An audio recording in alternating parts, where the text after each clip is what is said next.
পুড়ে যাওয়া এ ভবন থেকে এখনো বের হচ্ছে ধোঁয়া। কর্মচাঞ্চল্যে ভরপুর ভবনটি পরিণত হয়েছে ধ্বংসস্তূপে।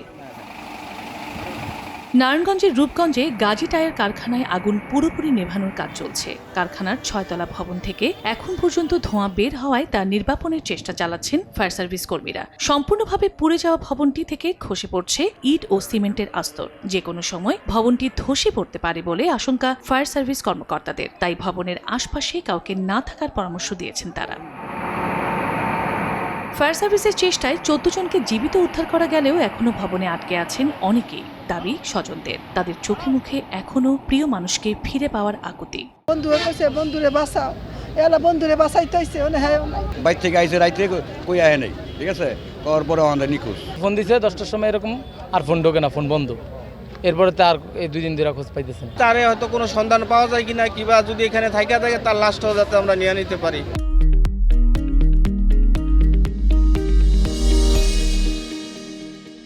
মঙ্গলবার দুপুরে ঘটনাস্থল পরিদর্শন করেন জেলা প্রশাসক। ভবনটিতে আগুন দেওয়ার ঘটনায় অতিরিক্ত জেলা ম্যাজিস্ট্রেট হামিদুর রহমানের নেতৃত্বে 8 সদস্যের তদন্ত কমিটি গঠন করা হয়েছে বলে জানান তিনি। পুরোপুরি অগ্নিকাণ্ডটা কন্ট্রোলে আসার পরে আমরা দেখব যে আসলে প্রকৃত ক্ষয়ক্ষতিটা কেমন হয়েছে এবং আদৌ সেখানে কোনো লোক আটকা পড়েছিল কিনা এবং তারা মারা গিয়েছে কিনা, এই তথ্যটা কিন্তু এই মুহূর্তে আমাদের কাছে নেই।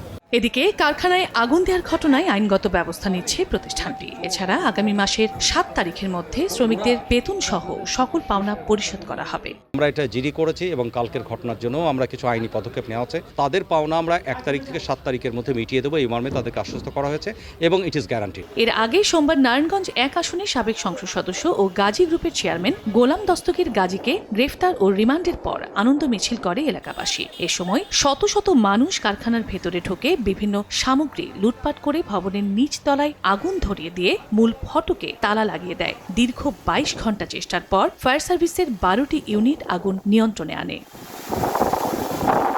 সময় সংবাদ, নারায়ণগঞ্জ।